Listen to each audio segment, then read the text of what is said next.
Kemudian L itu adalah loyalitas. Apa loyalitas? Kesetiaan. Loyalitas ini perlu dijaga, ya, loyal, harus kesetiaan. Kan sampai maut menjemput kita. Itu kan begitu kata nyanyian itu tuh. Loyal ya. Dalam keadaan apapun, baik dalam keadaan maupun duka, saling menguatkan.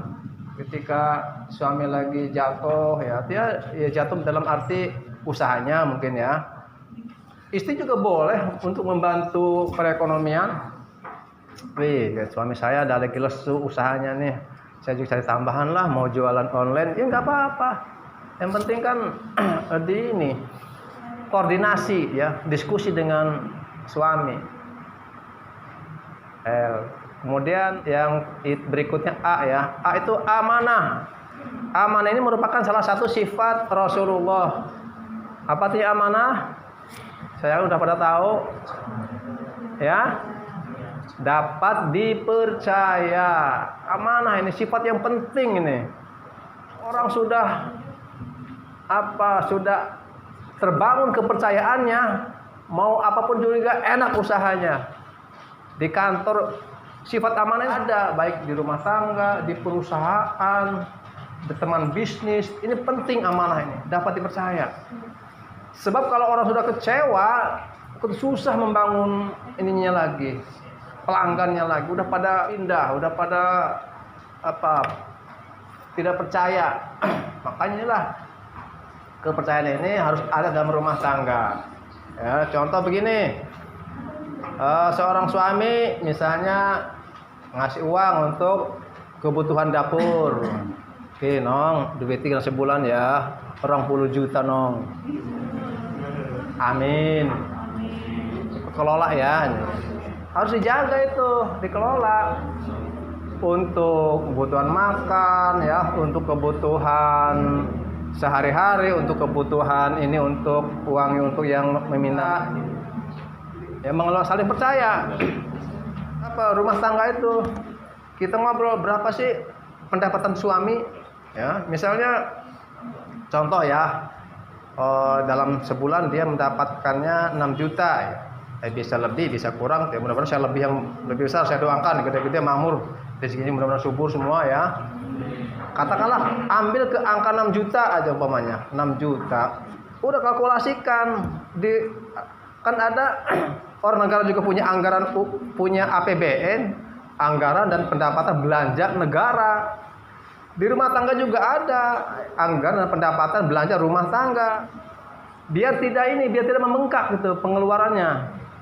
Kalau 6 juta, katakanlah makan per hari misalnya, contoh ya, 50.000. Kalau kali sebulan berarti 1,5 juta ya. Kadang masih ada longgar tuh 4,5 juta untuk biaya kesehatan umpamanya. Ini untuk tabungan, untuk beli rencana bikin rumah atau kendaraan. Itu kan kebutuhan sekunder tuh ya. Dulu kan kita belajar ilmu ekonomi itu kan ada kebutuhan primer, ada kebutuhan sekunder, ada kebutuhan tersier. Harus tersier ya. Tersier ya. Tersier ya. Dulu mah tersier perasaan itu.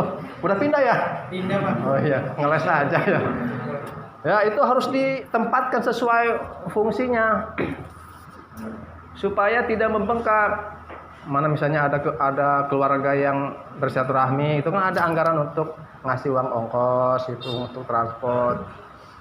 Pokoknya bagaimana supaya anggaran ini tidak sampai melebihi pendapatan. Karena kalau anggarannya sekian, misalnya 6 juta, kebutuhannya 7 juta, ini akan kebobolan anggaran keuangan rumah tangga. Yang ada suami akan memeras bagaimana supaya mengejar kebutuhan ini nih. Apa akhirnya? Bisa dia ada penyelewengan uang kantor, bisa juga dia penggelapan uang yang lainnya. Kadang-kadang ya, maaf ini, seorang pelaku korupsi itu bukan hanya dia dari diri saja, karena di ojok-ojok istrinya, karena kebutuhan gaya hidupnya yang dipaksakan, Kang, cek sing anu punya bege menggawe turung boleh ketuk mobil. Coba sih Kang ya. Kakang kung orang bisa tadi. Wih, preman ge nong gaji semen ge. Atau duit apa tadi gampang kung dibayar. Lah ini kan akan membuka peluang suami itu akan berbuat apa? Penyelewengan, ya, apa korupsi. Yuk kita kan baju kita dengan pakaian kita. Jangan memaksakan kehidupan orang, gaya orang kita terapkan dengan gaya kita. Tidak masuk. Enggak masuk. Kalaupun oke lah misalnya gajinya hanya 3 juta, berarti di press lagi makannya. Misalnya budgetnya 30.000 aja per hari. Ya itu kan kalau masalah makan kan soal rasa saja. Mau makan daging, mau makan tempe, nanti ya sama saja udah masuk ke dalam perut mah. Itulah yang maksudnya manajemen keuangannya harus seimbang ya, harus teratur. Iki mah mentang-mentang atas gajian, sekabe ditraktir nih gang-gang. Lah entek ya, habis ini sehari juga. Harus amanah ya, amanah mengelola keuangan. Termasuk amanah kepada suami ketika kerja tuh ya. Berangkat dong ya. Ya Kang, cium tangan, cup. Didoakan, percaya ya. Jangan gentes. Ih, laki kita kini menggawe tapi ngerangda ki ya. Jangan, enggak capek. Ketika ada kecurigaan, suami juga enggak nyaman. Ya, para istri juga diliputi rasa kecurigaan. Doakan bae mendingan laki ini lagi menggawe, moga-moga dia keselamatan, moga-moga dia keberkahan rezeki. Kan begitu. Amanah. Kemudian terakhir itu adalah S ya. S-nya itu sabar. Sabar ya. Sabar dalam apa? Dalam menghadapi persoalan rumah tangga. Sabar. Ini penting. Istri nyeleweng, sabar ketika ada anak menjengkelkan gitu ya. Sabar ketika ada ujian dari tangga, ujian dari keluarga kedua belah pihak. Kadang-kadang rumah tangga itu ya tantangannya ketika kita sudah lurus, ada aja dibisikin dari tetangga, ada aja dari pihak keluarga. Nah, makanya saling menguatkan itu perlu tuh, pada menguatkan. Sabar ya, itu penting dalam kehidupan rumah tangga. Kalau saya ketika mengelola emosi ya, ketika sabar, ketika menghadapi keadaan yang menjengkelkan, itu saya punya sedikit resepnya gitu ya. Kita tarik napas gitu ya, tarik napas ke atas, kemudian la haula wala quwata illa billah. Saya punya sedikit resepnya gitu ya. Kita tarik napas gitu ya, tarik napas ke atas, kemudian la haula wala quwata illa billah. Jadi mengelola ini supaya normal kembali. Kan ketika kita emosi kan jantungnya nggak normal, detak jantungnya. Biasanya per sekian detik dia kan kenceng, duk. Ketika kita tarik napas, kemudian buang lagi la haula wala quwata illa billah. Jadi kan tidak ada daya dan kekuatan kecuali atas pertolongan Allah, dengan bimbingan Allah. Sehingga hati ini menjadi normal kembali. Kenapa banyak orang yang serangan jantung? Kenapa orang yang kejang-kejang? Tidak bisa mengendalikan emosi, menuruti hawa nafsunya itu. Karena ketika orang sudah marah, maka setan itu berkesempatan supaya meluapkan kemarahannya.